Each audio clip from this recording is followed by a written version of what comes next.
Derechos colectivos, los sindicatos. ¿Qué es el derecho colectivo?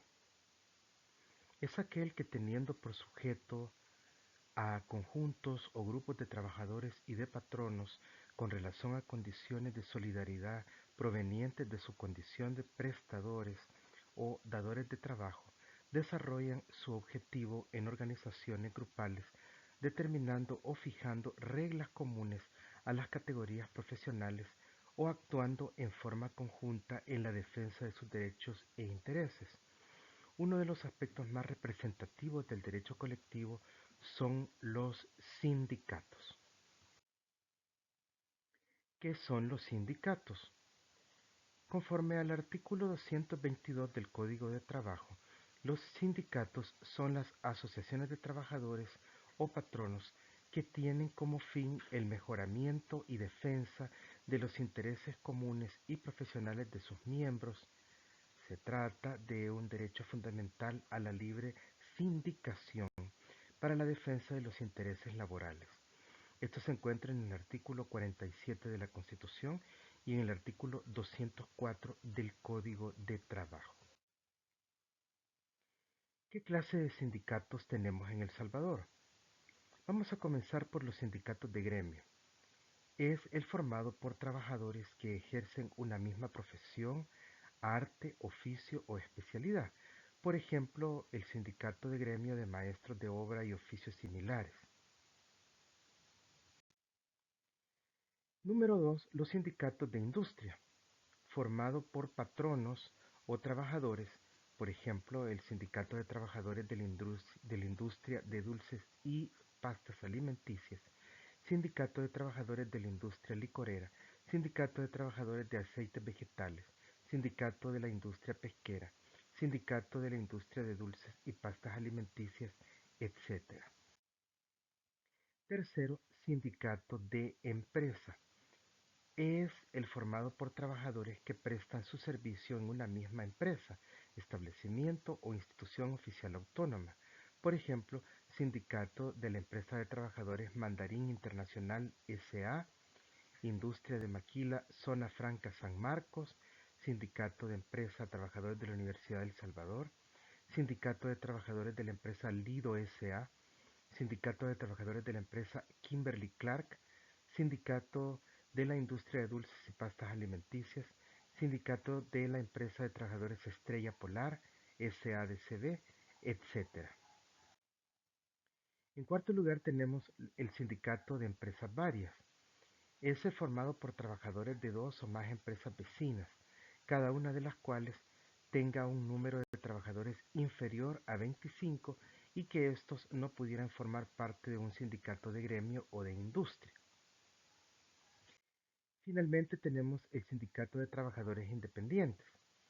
Este es el constituido por trabajadores empleados por cuenta propia y que no emplean a ningún trabajador asalariado, excepto de manera excepcional, artículo 208 del Código de Trabajo. Por ejemplo, el Sindicato de Trabajadores de las Artes Fotográficas Independientes del Salvador, Sindicato de Vendedores y Comerciantes del Salvador, etc. Veamos algunos aspectos relativos a los sindicatos. ¿Cuál es la edad mínima para formar parte de un sindicato? Pueden ingresar a un sindicato o participar en su constitución los trabajadores que deben ser mayores de 14 años de edad. Eso se encuentra en el artículo 210 del Código de Trabajo. ¿Cuál es el número mínimo de miembros que exige la ley para formar un sindicato? Todo sindicato de trabajadores necesita para constituirse y funcionar un mínimo de 35 miembros. Esto se encuentra en el artículo 211 del Código de Trabajo. Para el caso del sindicato de patronos, necesita un mínimo de 7 miembros. Artículo 212 del Código de Trabajo. ¿Desde cuándo tiene existencia legal un sindicato? Existe desde el momento en que el Ministerio de Trabajo y Previsión Social le otorga la personalidad jurídica y le manda a escribir al registro respectivo. Esto lo encontramos en los artículos 219 y 221 del Código de Trabajo. ¿En qué consiste la personalidad jurídica de un sindicato? Consiste en que el sindicato como persona jurídica tiene capacidad para ejercer derechos y contraer obligaciones, ser parte de un proceso, adquirir bienes inmuebles y muebles, por ejemplo vehículos, y hacer todos los actos o negocios jurídicos que estén dentro de su finalidad. ¿Qué es el fuero sindical? Es una manera de garantizar el derecho fundamental de la libertad sindical. Se traduce en la estabilidad del directivo sindical siempre y cuando no exista justa causa para dar por terminado el contrato de trabajo. Este fuero sindical cubre al sindicalista únicamente dentro de su periodo de elección, mandato, y por la ley es extensivo a un año más, después de transcurrido su periodo, por ejemplo, un año de elección y un año de extensión. Es decir, tendrá derecho a un año adicional de garantía a que se refiere el artículo anterior. Los directivos sindicales que hubieran desempeñado su cargo por todo el periodo para que fueron electos, su estabilidad laboral opera únicamente cuando existen justa causa para dar por terminado el contrato de trabajo, que haya sido calificada previamente por la autoridad competente.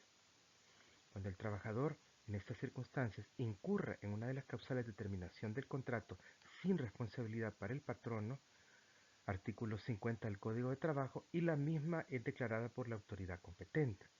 El patrono está facultado para despedirlo, aun cuando se encuentre fungiendo como directivo sindical o no haya transcurrido un año de haber cesado sus funciones como tal.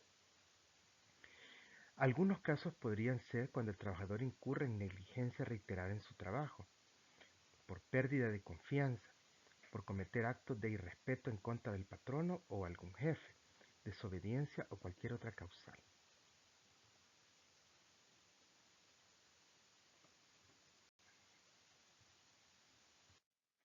¿Cuáles son los convenios de la OIT ratificados por El Salvador acerca de la libertad de sindicación?